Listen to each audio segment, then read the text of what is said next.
How many of you find yourself working from home or from a laptop more now today than before? I thought so. Hey guys, welcome back to my channel, Learning English with Flor. If you're new to my channel, thank you so much for checking it out. I provide English lessons based on requests and post them on this channel. So if you haven't already, subscribe, hit the bell notification button so that you are the first notified when I release a new lesson. This week's lesson is on a very important topic, and that is, what expressions do I use when I have to write a professional email? Think about it. Nowadays, more and more of us are communicating online via email. So it's important that you know how to structure one and what expressions to say so that you sound professional and clear. So for this week's lesson, I'm going to share with you specific expressions that you might have been using already, and if not, write them down. Practice using them as we communicate more and more via email. If you have any questions, feel free to write them down in the comments section below, and I'll respond back as soon as I can so that you can get the most out of this lesson. Let's begin. So when you write a professional email, it doesn't mean that you can't be friendly or social. In fact, when you start an email, your opening lines can be more on the friendly side. Let's say that you're emailing a coworker after a weekend. Your opening line can be this: I hope you had a good weekend. I hope you had a good weekend. Or let's say there was a break in between. You can say this: I hope you had a nice break. I hope you had a nice break. It makes you sound more friendly before you get on to business with the rest of your email. Here's another example of how to open up your email. I hope this email you finds you well. This is perfect if you haven't seen that person in a while. I hope this email finds you well. Or let's say you're emailing to inquire about an interview that you attended in person. Then you can start your email like this. You can say, it was a pleasure to meet you last week. Or, it was a pleasure to meet you during my interview. Any of these are perfect examples of how to open up your email in a friendly but still professional way. So let's say that you already gave your opening line and you were the first person to email. Now you have to be clear with why did you even email?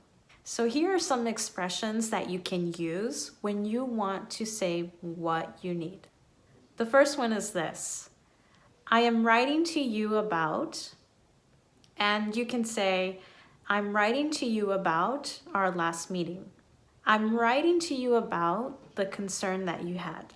Very simple, yet clear, and you get to the point. Here's another way to say that. I'm reaching out because. So why are you reaching out? I'm reaching out because I wanted to ask about. Here's another very helpful expression. Let's say that you emailed someone, but they forgot to email you back, and it's been a while. You don't want to just email, hey, why didn't you email me back? Did you get my email? That's not very professional. Instead, you can use this. I'm writing to you to follow up on the last email I sent. Follow up is when you want to check on something that's already been started. Or, I'm writing to follow up on our last conversation. Okay, now what if you are replying to an email? If someone has emailed you requesting for information, it's common courtesy that you reply back, at least letting them know that you received the email. So here's an expression you can use to let someone know that you did receive their email and you didn't just ignore it. You can say this: I just received your request for the data files, and I will get back to you shortly.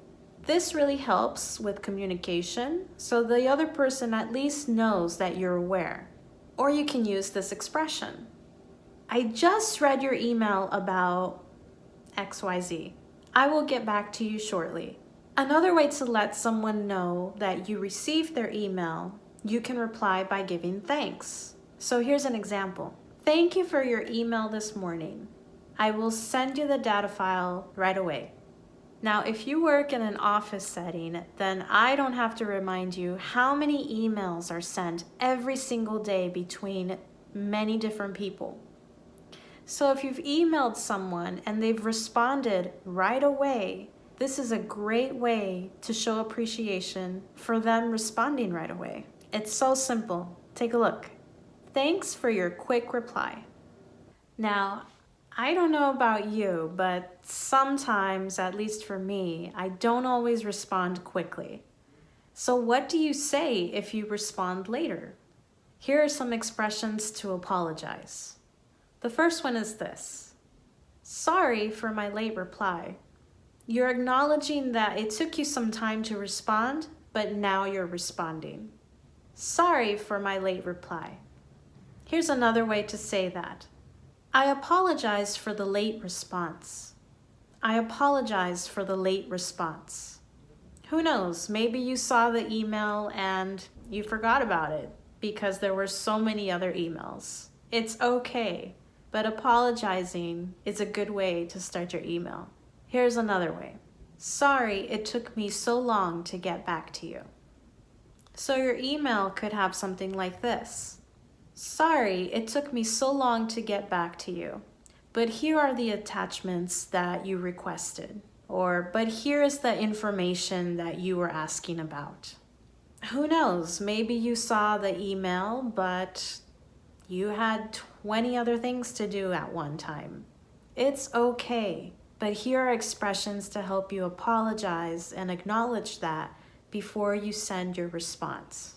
So many times in business emails, not only are you communicating, but you're also sending information in forms of files, meaning you're attaching files and you expect the person to receive them. Here are some expressions when you're sending attachments and information. The first one is this. It's very simple. I've attached the files at the end of this email. Here's another way to say that you are sending attachments. I'm sending you the file as a PDF. You're more specific, but that alerts the person you are sending an attachment. This one I use a lot. Please take a look at the attached file. Or if you want to be specific with what that file contains, then you can start like this. The attached files contain the information you asked for. The attached files contain the results you wanted to analyze. Perfect way to say, here's what you asked for. It's in a file. Take a look at it. Don't ignore it. If you are the person writing an email, making a request, you'll find in professional emails that we use modals, especially would and could, more often than not. So here are some expressions you can use. Could you please? This is a way that you can ask. Could you please check your calendar for this and this time? Could you please make sure that we have our presentation ready for next week? We use the modal could. Or this one.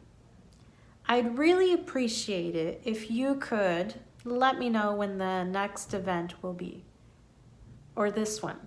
It would be very helpful if you could. You're requesting someone for information. It would be very helpful if you could send us the information by the end of the day. So if you're emailing someone and you would want their response rather than your emailing being forgotten, here are some professional ways, some expressions to use. The first one is this. I look forward to hear from you soon. I look forward to hear from you soon. Or if you want their input or opinion, you can say this at the end of your email. Please let me know if this works. Or please let me know if that sounds good. Or let's say you emailed someone requesting something. The end of your email could say, thank you in advance. Or you can say this, any feedback you can give me will be highly appreciated. Any feedback you can give me will be highly appreciated. Well, that's it in terms of email expressions for today. So what expressions have you used in your emails? Have you used some of these? Or what different ones have you used in the past? Write them down, share them in the comments section below. I'd love to hear from you.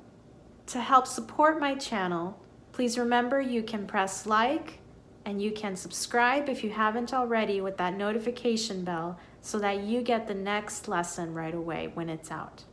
I wish you all have a good week. Take care. Until next time.